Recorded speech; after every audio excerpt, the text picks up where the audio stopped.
Welcome friends, मैं गौरव मिगलानी आपके सामने अकाउंटिंग इक्वेशंस के साथ। चैप्टर बहुत इजी है हमारा। इस चैप्टर से पहले बस आप अच्छे से समझ लीजिए कि एसेट्स क्या होती हैं, लायबिलिटीज क्या होती हैं, बिजनेस एंटिटी प्रिंसिपल क्या है। वो वीडियोस मैं आपकी ऑलरेडी अपलोड कर चुका है, वो वीडियोस आप अच्छे से देख लीजिएगा। अकाउंटिंग इक्वेशन क्या कहता है? कहता है कि assets is equal to liabilities plus capital. Simple सा टॉपिक है, एक एग्जांपल के साथ में शुरू कर रहा हूं। आई होप आपको एग्जांपल अच्छा लगेगा, क्योंकि एग्जांपल आपके इसी चैप्टर की 99% प्रॉब्लम्स को सोल्व करने वाला है। तो एक बार एग्जांपल को बहुत अच्छे से समझ लीजिएगा। मान लीजिए आपने बैंक में 10 लाख रुपए जमा कराए। अब बैंक उस 10 लाख रुपए का क्या करता है? आपको कोई फर्क पड़ता है? नहीं पड़ता है, क्योंकि आपने अल्टीमेटली बैंक से कितना लेने हैं? 10 लाख रुपए रिटर्न में लेने हैं। आप आज पैसे निकलवाने के लिए चले जाओ, कल चले जाओ, या 2 महीने के बाद जब भी पैसा निकलवाने के लिए जाओगे, आपने बैंक से कितने रुपए रिटर्न लेने हैं? 10 लाख रुपए आपने बैंक से पैसा वापिस लेना ही है। अब बैंक उस 10 लाख रुपए के कैश का, बैंक के पास जो 10 लाख रुपए आया है, वो बैंक उस 10 लाख रुपए का कैसे यूज करे? कैसे भी यूज कर सकता है। इस 10 लाख रुपए में से मान लो बैंक ने 7 लाख रुपए का फर्नीचर खरीद लिया, 3 लाख रुपए बैंक के पास अभी भी कैश रखे हुए हैं। तो अगर मैं बैंक से पूछूं कि हाँ भाई तेरी क्या सिचुएशन है, तो बैंक क्या जवाब देगा? यही जवाब देगा कि मैंने 10 लाख रुपए ए के अकाउंट में दिखा रखे हैं, मैंने ए को 10 लाख रुपए देना है। कितना देना है? 10 लाख रुपए देना है। फिर बैंक ये भी जवाब देगा क्या? 7 लाख रुपए का मेरे पास क्या रखा है? फर्नीचर रखा है, और 3 लाख रुपए का क्या रखा है? कैश रखा हुआ है। ये 3 चीजें बैंक के नजर में अभी आ रही हैं, क्योंकि आपको कोई फर्क नहीं पड़ेगा कि बैंक ने उस 10 लाख रुपए से 7 लाख का फर्नीचर खरीद लिया है, 3 लाख रुपए का कैश रखा हुआ है। आपने अभी भी बैंक से कितने लाख रुपए लेने हैं? 10 लाख रुपए आपने अभी भी बैंक से लेने हैं, और बैंक की नजर से ये 3 चीजें हमारे सामने आ रही है। बैंक क्या कहेगा? ये। सेम बात हमारी बिजनेस के अंदर भी होती है, पर उससे पहले इसको थोड़ा सा और डीपली देख लेते हैं। देखो क्या है, हमको क्या करना है। मान लीजिए बैंक आपको इंटरेस्ट पे करता है, तो बैंक आपका इंटरेस्ट कहां पे ऐड कर देता होगा? आपके अकाउंट के अंदर क्या कर देता होगा? प्लस कर देता होगा। मतलब जब भी इंटरेस्ट आपको बैंक पे करेगा, उससे आपका पैसा इंक्रीज हो जाएगा। जब भी कोई एक्सपेंस आपकी तरफ से बैंक पे करेगा, तो बैंक आपके अकाउंट में से वो अमाउंट माइनस कर देगा। फॉर एग्जांपल, आपने बैंक को बोला हुआ है कि भाई मेरी हर 6 महीने के बाद मेरी इंश्योरेंस की इंस्टॉलमेंट पे कर दिया कर। तो जब भी वो बैंक आपकी इंस्टॉलमेंट पे करता होगा, तो बैंक क्या करता होगा? आपके अकाउंट में से उतना ही अमाउंट क्या कर देता होगा? माइनस कर देता होगा। अब देखते हैं कि बिजनेस में क्या होता है।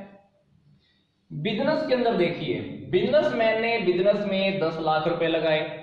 बिजनेस की नजर से देखें तो बिजनेस क्या कहेगा? बिजनेस कहेगा कि मेरे पास कैपिटल आ गई 10 लाख रुपए की। बिजनेस साइड में लिख देगा कि कैपिटल के 10 लाख रुपए, और फिर बिजनेस के पास देखा जाए तो 10 लाख रुपए का कैश आ गया अभी, क्योंकि आपने भी 10 लाख रुपए दिए हैं, तो बिजनेस के पास 10 लाख रुपए का कैश है।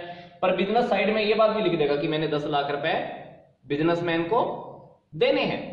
अब इस 10 लाख रुपए का बिजनेस कैसे भी यूज करे, जैसे वहां बैंक यूज कर रहा था, वैसे ही इस 10 लाख रुपए का बैंक कैसे, ये बिजनेस कैसे भी यूज करे। बिजनेसमैन को तो फिर भी बिजनेस ने कितने अमाउंट रिटर्न करनी है? 10 लाख रुपए रिटर्न करनी है। मान लीजिए इस 10 लाख रुपए में से अभी बिजनेस 7 लाख का फर्नीचर परचेज कर लेता है, तो अभी बिजनेस के पास क्या सिचुएशन है? ये देखिए, बिजनेस से अगर मैं पूछूं कि क्या कंडीशन है, बिजनेस क्या कहेगा? बिजनेस कहेगा कि मैंने बिजनेसमैन को 10 लाख रुपए की कैपिटल रिटर्न करनी है, पर मेरे पास प्रॉपर्टी भी रखी है। क्या प्रॉपर्टी रखी है? 7 लाख रुपए का फर्नीचर रखा हुआ है, और 3 लाख रुपए का कैश अभी भी हमारे पास रखा हुआ है। देखो, एक इक्वेशन, एक ट्रांजैक्शन हैपन होती है बिजनेस के अंदर, पर उस ट्रांजैक्शन की वजह से हमारे बिजनेस के अंदर 2 अकाउंट इफेक्ट हो जाते हैं। ये क्या बात मैं आपके सामने बोल रहा हूं, अभी एक एग्जांपल से हम इस टॉपिक को भी बहुत अच्छे से क्लियर कर लेते हैं। क्या है, ध्यान से देखिए। बिजनेस के अंदर भी देखो क्या होगा।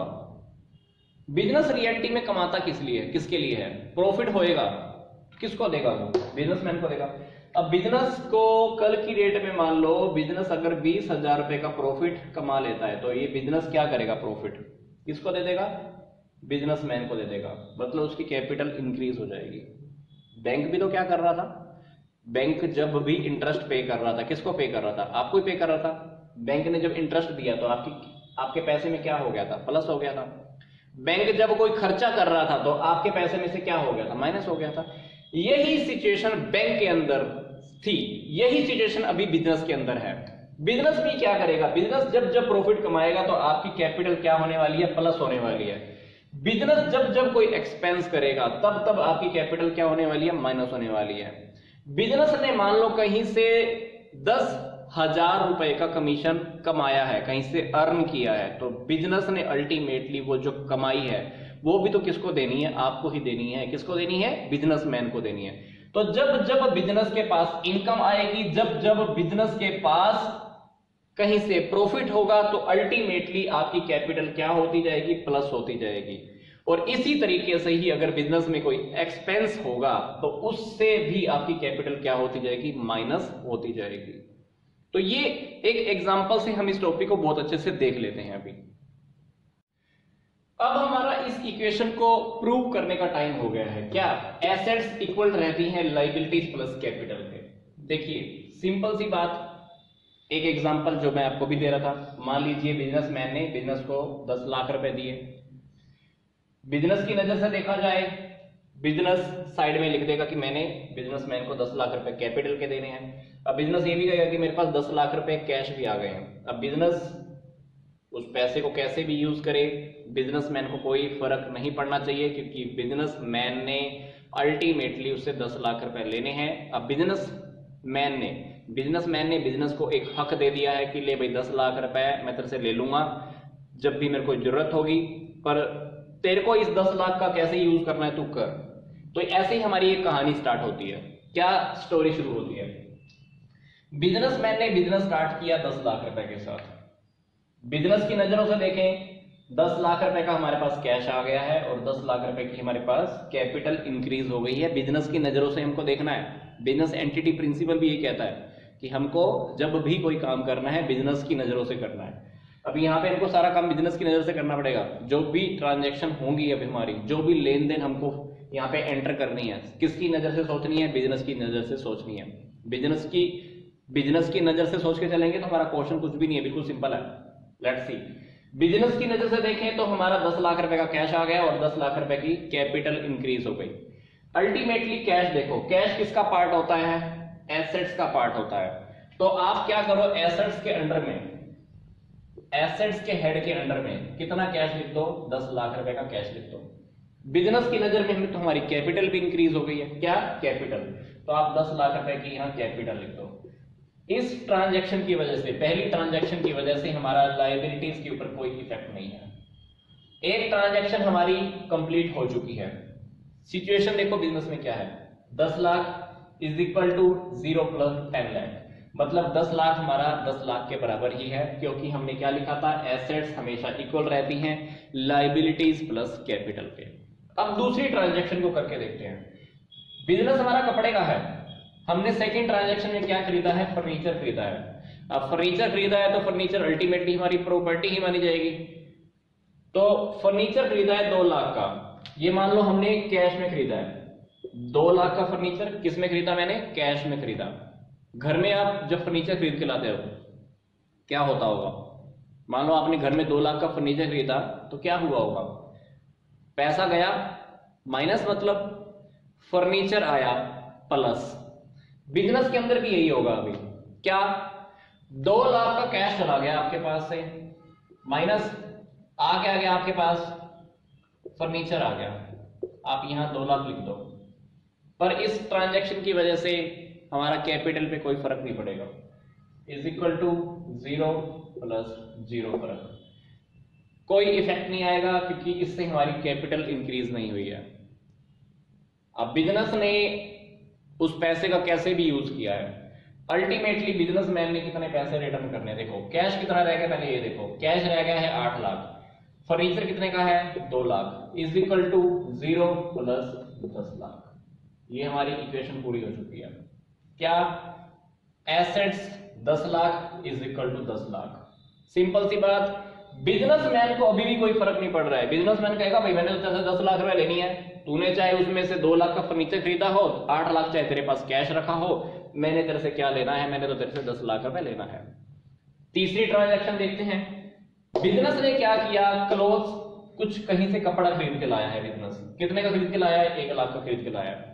अब कपड़ा खरीद के लाया है 1 लाख का, तो बिजनेस के अंदर क्या इंक्रीज हो गया होगा, स्टॉक इंक्रीज हो गया होगा। मान लो मैंने 1 लाख रुपए का जो खरीदा ये कैश में खरीदा, तो इस 1 लाख की वजह से क्या हुआ होगा बिजनेस में, इस 1 लाख की वजह से बिजनेस में मेरी 1 लाख का तो कैश चला गया और मेरा 1 लाख का स्टॉक इंक्रीज हो गया। तो इस 1 लाख की ट्रांजैक्शन की वजह से मेरा 1 लाख रुपए माइनस हो गया कैश में से। फर्नीचर के ऊपर नो इफेक्ट, पर यहां पर 1 लाख का स्टॉक ऐड हो जाएगा। यहां पे स्टॉक और लिख लेते हैं हम, 1 लाख का हमारा स्टॉक ऐड हो गया। तो यहां पे सिचुएशन इस ट्रांजैक्शन के बाद भी हमारा ना तो लायबिलिटी पे कोई इफेक्ट है ना कैपिटल पे कोई इफेक्ट है, पर हमारी नई ट्रांजैक्शन क्या बन जाएगी, नई ट्रांजैक्शन हमारी सिंपल सी बन जाएगी। क्या बन जाएगी कि 1 लाख रुपए का कपड़ा खरीदने के बाद हमारा 1 लाख का कैश चला गया, तो हमारा कैश रह गया 7 लाख का। फर्नीचर हमारा 2 लाख का पहले से ही है, 1 लाख का हमारे पास स्टॉक हो गया। लायबिलिटीज 0 चल रही हैं, कैपिटल मेरे पास अभी भी 10 लाख की रह गई है। देखा जाए तो इस तीसरी ट्रांजैक्शन के बावजूद भी 7 लाख प्लस 2 लाख 9 और 1 10 lakh is equal to 10 lakh. Business की नजर से देखे तो बिजनेस के पास क्या रखा है, बिजनेस कहेगा कि देखो मैंने 10 लाख रुपए देने हैं, पर मेरे पास ये भी है 7 लाख का कैश रखा है, 2 लाख का फर्नीचर रखा है, 1 लाख का स्टॉक रखा है। सिंपल सी बात।